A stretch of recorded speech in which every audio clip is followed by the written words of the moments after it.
Hey, what's up, everybody, and welcome to my 3 Takeaways episode from the Melissa Wesley episode this past Monday. I hope you guys really enjoyed listening to the conversation I had with Melissa. I hope you were smiling. I hope you laughed a little bit. I know that I probably had to smile the entire interview because her bubbly personality, her vibrant personality always had me kind of guessing what was going to come next because you never knew necessarily what was going to come out of her mouth, which made the interview that much more interesting and that much more exciting for me. But I want to go ahead and get right into my 3 takeaways because I think they're really great this week. Number 1 is pay attention to that space. And she used that word, that quote, space a lot during the interview. And that's something I asked her about. I was wondering, what is that space exactly that you're talking about? And she kind of described it as when something happens in your life, particularly a negative situation, if you find a way to actually take a step back and look at it and be like, okay, this probably happened for a reason. What can I do about it?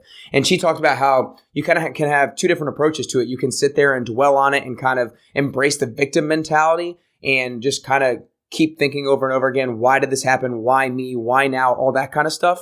And she kind of talked about it when her grandma passed. She took a step back and be like, okay, this happened for a reason. This is a chance for me to be remotivated and recommit myself to my goals moving forward. And I think it really is about taking a step back from the situation, looking at it from a different angle and trying to flip it on its head and taking a negative situation and making it positive, because I think that a lot of negative situations happen. And if we switch to life happening to you to life happening for you, that kind of assumes optimism and creates the sense of positivity that no matter what happens, you can find a way to flip it on its head and create something positive out of it. But you have to notice the situation in order to take advantage of it. You have to kind of take that step back and take that outside glance. Takeaway number 2 is create your own luck. I absolutely love the whole concept of creating your own luck, because I think a lot of time successful people are seen as lucky, and that they wouldn't have been able to make their fortune or make their success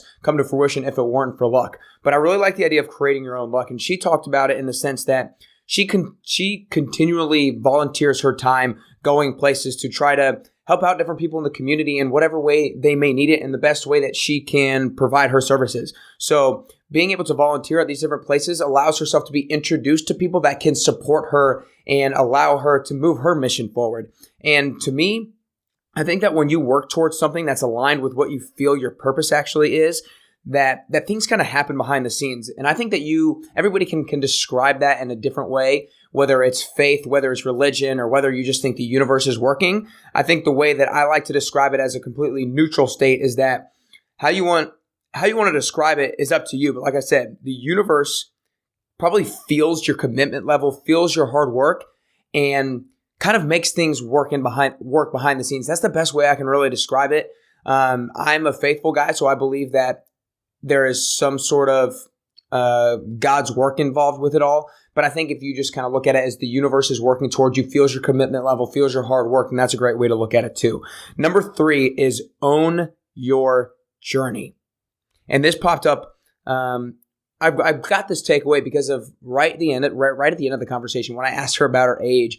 And it was really funny because she said she was 33 and I was like, you could look like you were 20. When does that flip? And she's like, I don't really ever look at those things or think about that. And I kind of heard that and I was like, you know what? I think if a lot of people had that mentality about their age, then a lot of people would do more things, because I think a lot of people use their age as a limiting factor in order to maybe not do something. So if they're too young, they think I'm not experienced enough, I can't go do this. If they're too old, they think I'm too old, I don't have the ability to do this anymore. But I think if you didn't look at your age as much as a limiting factor, and not even just age for that matter, there's a lot of things that we look at that are similar to that we kind of place on ourselves as a limiting factor that hold us back.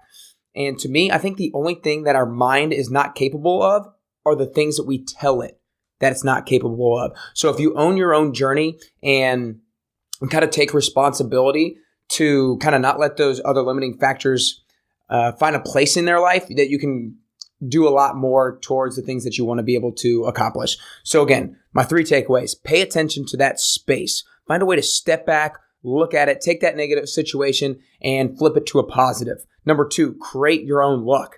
As long as you are working towards something that aligns with your purpose, aligns with your mission, then other things are going to happen around you to support you during that goal. And number 3, own your own journey. Don't let other things limit you and hold you back, because you're able to accomplish whatever you want to. 3, 2, 1. Have a great one, guys.